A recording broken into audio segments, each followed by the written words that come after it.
Donald Trump has alienated most of his famous friends, but there is one celebrity standing by him, Kanye West, who famously visited Trump Tower back after the election. Yeah. 8,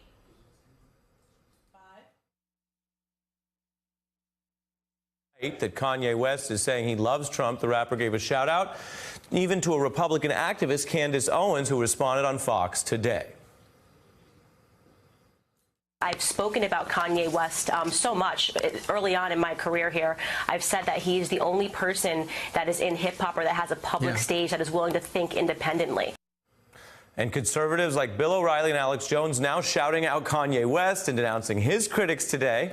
West has said he would have voted for Trump and noted his futuristic methods and a style that beat a politically correct way of communication. The rapper, though, adds he does support women's rights and gay marriage and Black Lives Matter.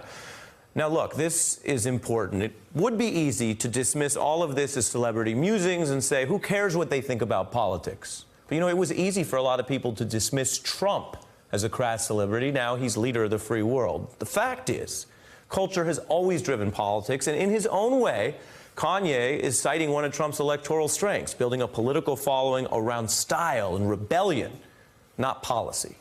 And it's hard to run against that kind of project with policy alone, especially if Trump's critics prefer to shout down the conversation rather than actually have it.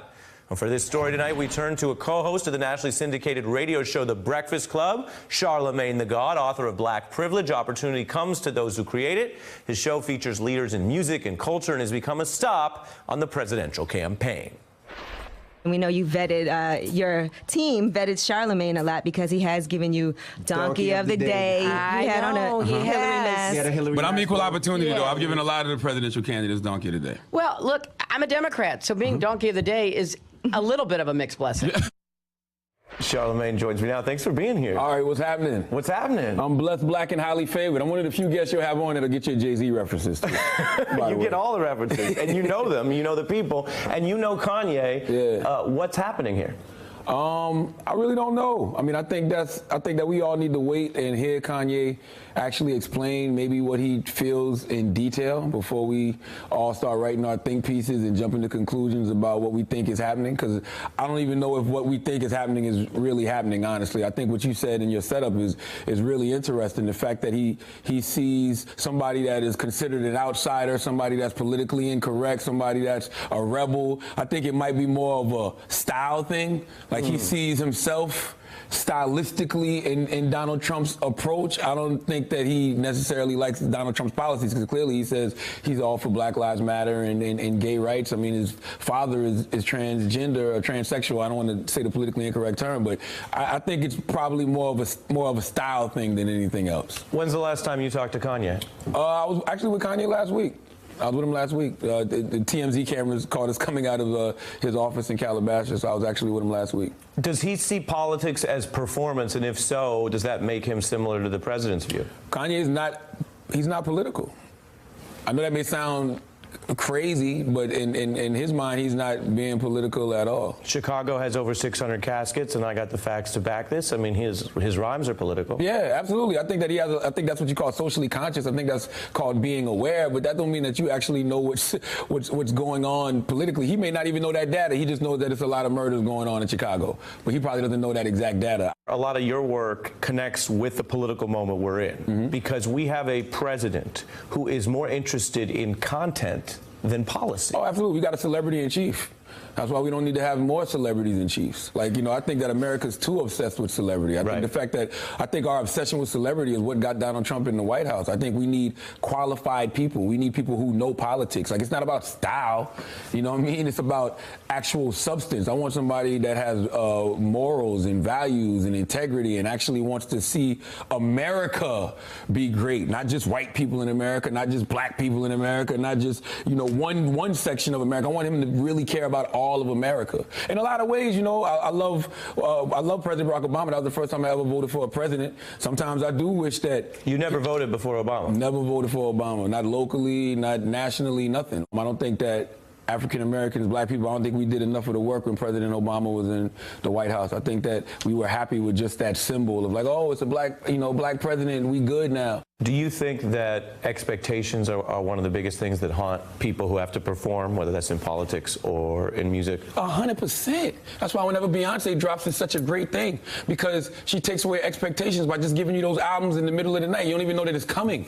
You know, you don't even get a chance to hate on it. We live in this era right now where people are really writing reviews for things before the music even comes out. Or the music might come out and an hour later they got a whole review of, oh, this is classic or this is trash. You have to take away people's expectations. I go to therapy a lot now, and my therapist always says that. My therapist says you have to stop having expectations for other people, because I get so let down in other people sometimes, or other people's opinions, and I'm like, why do I have expectations about other people's opinions? I shouldn't. I just need to let it go and just let people think how they want to think and speak how they want to speak, and we can agree to disagree. I shouldn't have an expectation about somebody else's opinions or thoughts.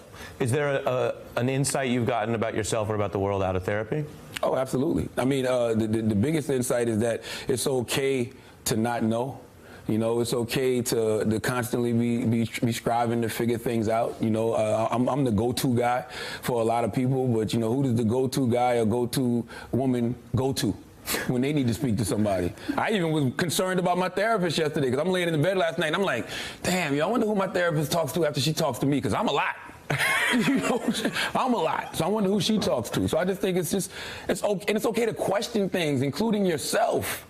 Like, so it's okay to try to be strong and also know that there's weakness in you, or there's needs in you. Yeah, I think that's part of being strong. I think, you know, one of the, especially in the hood, one of the worst things that we ever made people feel like is that you always got to be tough. You always got to be hard. Like, think about how many brothers in the hood may be dealing with anxiety, but they just think that paranoia is natural because they're in the street. I'm one of those people. You know, I just have always been a naturally paranoid person, naturally anxious person, with having anxiety attacks and didn't even know until I got older, and I'm no longer living that lifestyle, and I'm making a great living, but I still have those feelings. That's what made me go to therapy in the first place. So is that part of a crisis of American culture's expectations for black masculinity? Because there's a narrative around being strong, about being a super predator, about being dangerous, and then there's no space to actually be anything else. That you're being compressed at both ends. I mean, think about it. If I'm in the street, if I grew up in the hood, I got to deal with that element. But then I also got to deal with the element of just America looking at me as, like you said, a super predator, a thug. So I got to look out for criminals and other thugs or other people that may want to do me harm. And I got to worry about police officers. Like, yo, I'm a taxpaying citizen who makes a great living, a media personality. But when I get behind the wheel of my car and I'm driving through Jersey, I'm still nervous. Police officer get behind me, even if he don't throw his lights on, I feel like I want to pull over and let him pass me. Hey there, I'm Chris Hayes from MSNBC. Thanks for watching MSNBC on YouTube. If you want to keep up to date with the videos we're putting out, you can click subscribe just below me, or click over on this list to see lots of other great videos.